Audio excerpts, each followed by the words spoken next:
Hi, I'm Stephanie Strange. Want to hear something scary?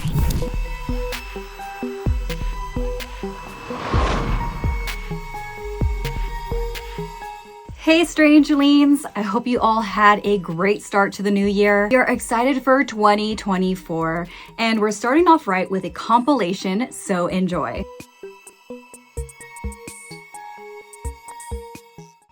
In 2005, when I was only in 10th grade, Smile.dog first came to my attention through my interest in web phenomena. Mary E. was the most often cited victim. In 1992, when she first encountered Smile.dog, and her life changed forever.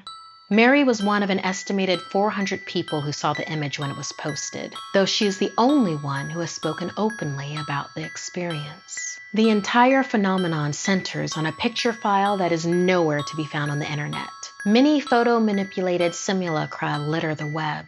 It is suspected these are fakes. Encounters with Smile.dog are the stuff of internet legend. There are unverified rumors and even one persistent tale that in 2002, a hacker flooded forums with a deluge of Smile.dog pictures. It is also said that in the mid to late 90s, that Smile.dog circulated as an attachment of a chain email with the subject line, "Smile, God loves you."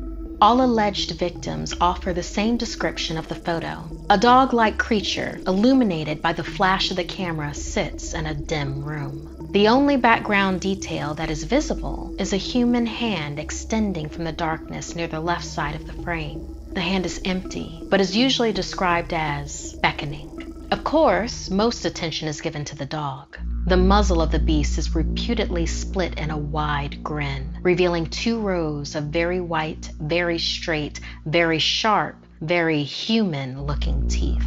This is a recollection of the victims who claim to have seen the picture endlessly repeated in their mind's eye during the time they are in reality having epileptic fits. These fits are reported to continue often while the victims sleep, resulting in disturbing nightmares. In the summer of 2007, I was a writer gathering information for a few college assignments, and Mary E. had agreed to schedule an interview.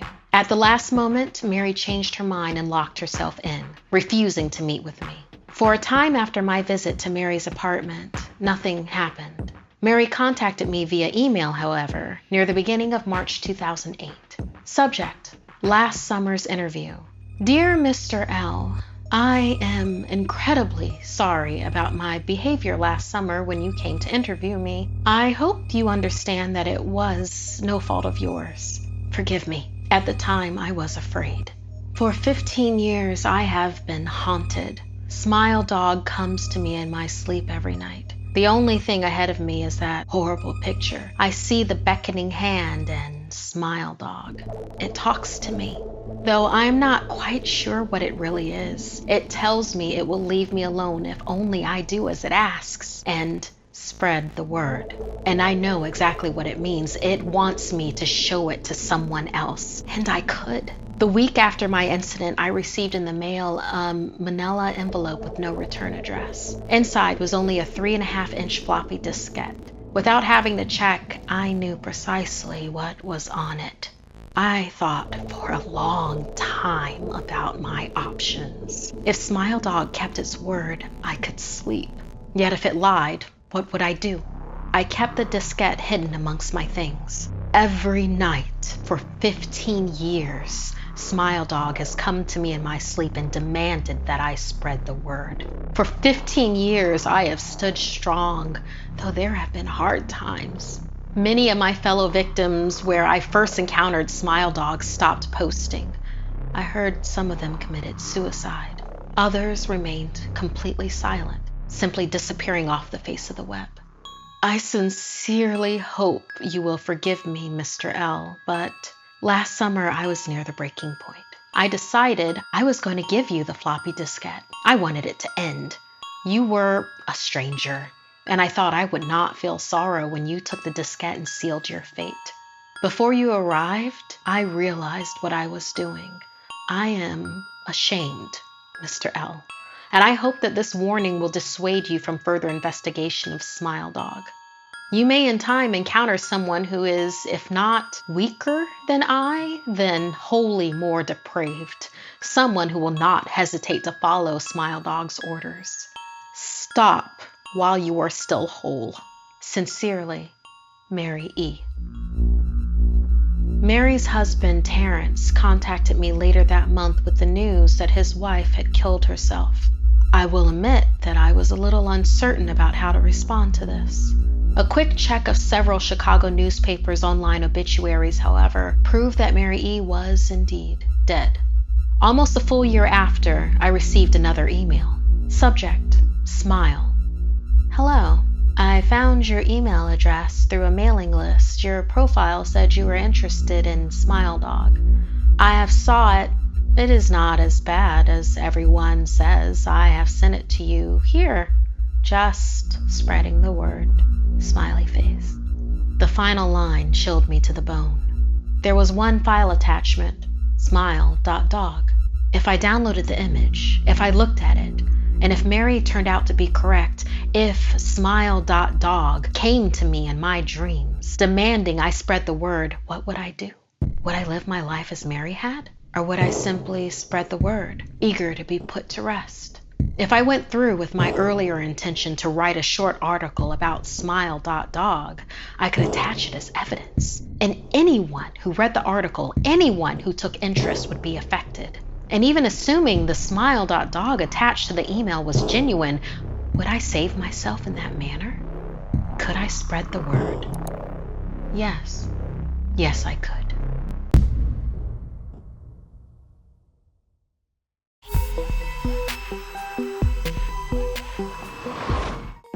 Nadia and Justine, new freshmen, were being shown around by Gilda, a junior. She seemed to know everyone and everything about their new high school. Gilda stopped in front of an old storage closet within the girls' locker room, pointing towards the door with peeling paint and an open, rusty lock on it. She told them that every freshman needed to learn about the ghost of Leslie Ann. Nadia drew in a breath, assuring herself out loud, there are no such things as ghosts. Her friend Justine snorted. Of course there isn't. She's trying to prank us because we're freshmen. Gilda smirked. You can believe whatever you want to believe, she said, but don't be surprised when you see Leslie Ann. She wants to be best friends forever. She's friends with the ones who mean it and punishes those that don't. It's why she still haunts the school halls. Gilda continued, saying that when Leslie Ann was a freshman, she tried to get in with a really tight clique. The group of teenagers humored Leslie Ann's earnest gesture of friendship, but really, they'd roll their eyes behind her back. On the Friday before spring break, they asked Leslie Ann to join in a game of hide-and-seek after school. Leslie Ann probably thought it was weird since that's more of a kid's game, but she was just glad to be included. When the game began, Leslie Ann ran off to look for the perfect hiding place. They waited for her to leave and then, laughing, went the other direction. They didn't give it another thought, sure that she'd figure out the prank when nobody came to find her. Meanwhile, Leslie Ann stumbled across the gym storage closet and hid inside. What she didn't know was that the gym closet often got stuck shut and needed somebody else to open it from the outside. Leslie Ann was trapped in that closet for all of spring break, and that's where she died, alone in that closet. When school resumed, the stench of her corpse lingered for months, even after attempts to scrub the closet clean. Afterwards, the clique began to see Leslie Ann in their dreams. She would follow them around the school until she drove them crazy and made them beg for her friendship. They say that if Leslie Ann sees you and likes you, agree to be her friend. Otherwise, you'll be like the one person from the clique who didn't and was punished. Nadia was captivated. How were they punished? Gilda opened the closet door. Leslie Ann's ghost dragged her into the closet and strangled her. At that moment, the bell rang. Nadia screamed. Justine had grabbed her. Sorry, she said. Don't worry, it's only a story. Sometime later, Nadia sat alone in study hall. She felt herself dozing off in front of her textbook when she heard a girl's voice next to her. I'm new here. Mind if I study with you? It said softly. Nadia looked over and saw an emaciated girl. Her flesh looked waxen and rotting. Sunken eyes peered back at her as the girls said, "I'm Leslie Ann. Be my friend." Nadia knocked over her chair, running away and into the hall. "Don't leave me. Be my friend." Leslie Ann called after her, her voice following her through the halls. As she ran, Nadia heard banging on the hall walls, all around her, getting louder and louder, like someone was in the walls trying to claw out. "Help," the voice called. "Don't leave me. Help me. Somebody." Nadia jolted awake, panicked. She was still in study hall. It was just a dream. Maybe Justine was right. She was such an easy mark for a scary story. It was time to grow up and stop scaring herself. That night, as Justine was dreaming, she found herself in the school halls. "Want to play with me?" she heard a voice ask. "No, I'm going home," Justine snapped. The voice got nearer. "Let's play a game. Be my friend." Determined to make it to the front doors, Justine started running as the mysterious voice began counting down. 3, 2, 1. Ready or not, here I come. No matter how fast she ran, the distance stretched. Finally, she reached the doors and pushed them open to find the decaying cadaver of Leslie Ann reaching for her. "You're it." When the girls arrived at school the next morning, Justine grabbed Nadia and they immediately went looking for Gilda. They found her in the locker room. Justine yelled at her. "Why did you tell us about the ghost of Leslie Ann? I had terrible nightmares last night." Gilda reminded them they had to promise to be friends forever. The dreams would not stop until they did. Justine didn't even question it. She walked to the door, knocked, and spoke. "Leslie Ann, I'm sorry I ran away from you. I'll be your friend." This time Nadia laughed. "Wait, what? But you said it was all just a prank." Justine sighed. "Just do it. I don't want us to be haunted, please." Making a face at Gilda and Justine, Nadia rapped lightly on the door. "Forgive me, Leslie Ann. Let's be friends." Justine noticed Nadia's fingers crossed behind her back. She looked at her friend, disappointed. "You didn't mean it." "Of course I didn't, Justine. There are no such things as ghosts, and I don't want the both of you laughing at me again. You're trying to prank me, and this isn't funny." Nadia was on the verge of tears. As Justine and Gilda started to argue with her, the three girls didn't notice as the closet door slowly opened behind her. Two hands appeared out of the darkness and wrapped around Nadia's neck, yanking her into the closet and slamming the door shut. When they were finally able to pry the storage closet open, Nadia was curled up on the closet floor, bruise marks on her neck. Her eyes stared blankly as she whispered over and over again, "Leslie Ann, we're best friends forever. Best friends forever. Best friends forever."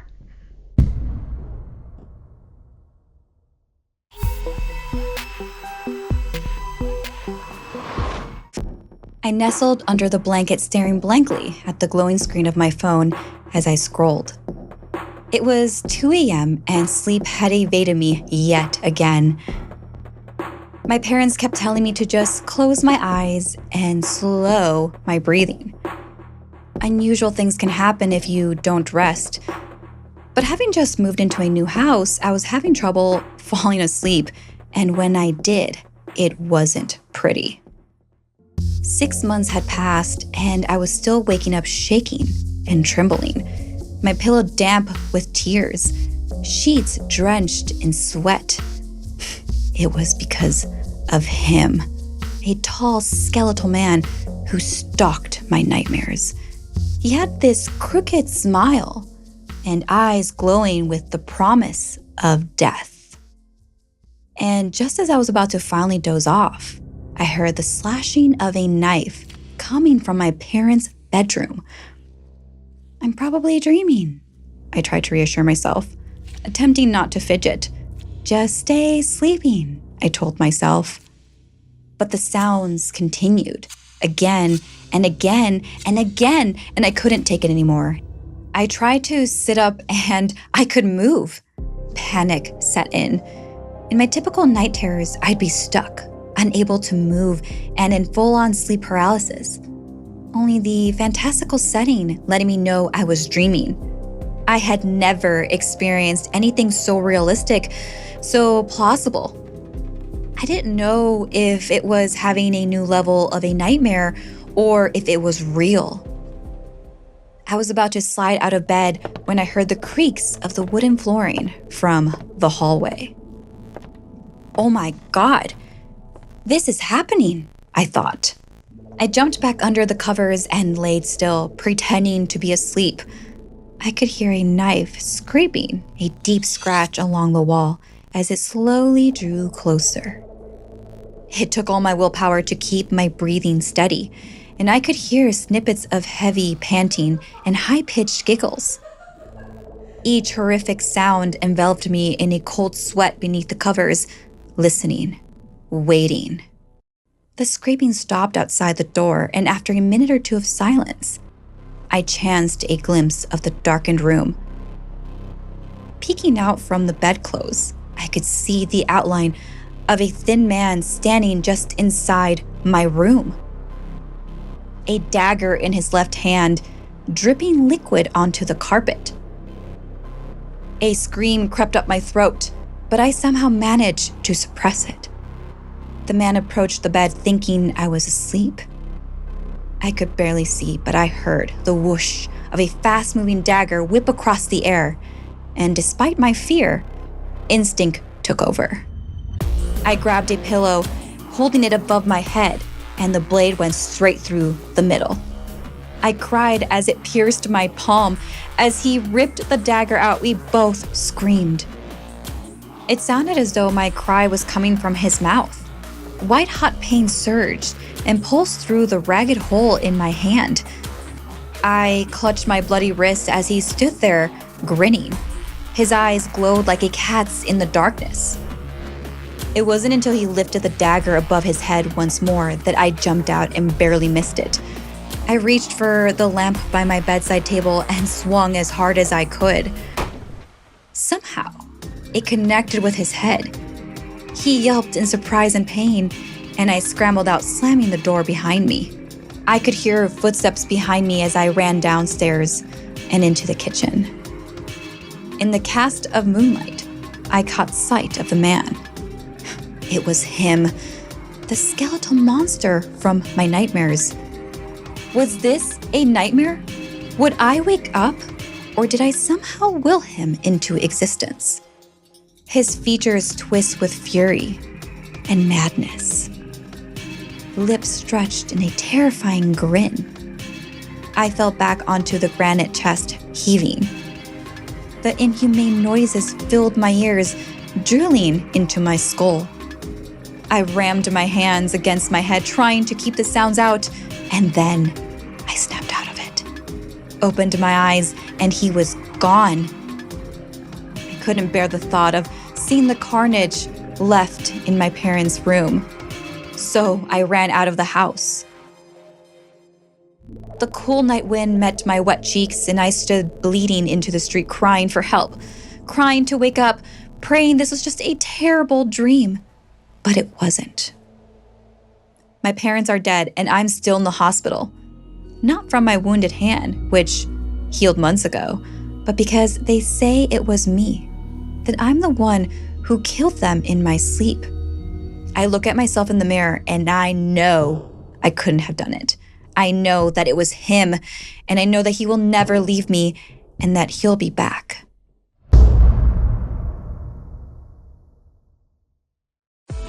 Whether it's for your New Year's resolution or not, cold turkey is great on sandwiches and it's perfect for a diet in January, but there's a better way to break your bad habit. And we're not talking about some weird mind voodoo to get you to the gym or your crazy neighbor that's doing a run at 5 o'clock in the morning. We're talking about our sponsor, Fume, and they look at the problem in a different way. Not everything in a bad habit is wrong. So instead of a drastic, uncomfortable change, why not just remove the bad from your habit? Fume is an innovative, award-winning flavored air device that does just that. Instead of vapor, Fume uses flavored air. Instead of electronics, Fume is completely natural, and instead of harmful chemicals, Fume uses delicious flavors. You get it. Instead of bad, Fume is good.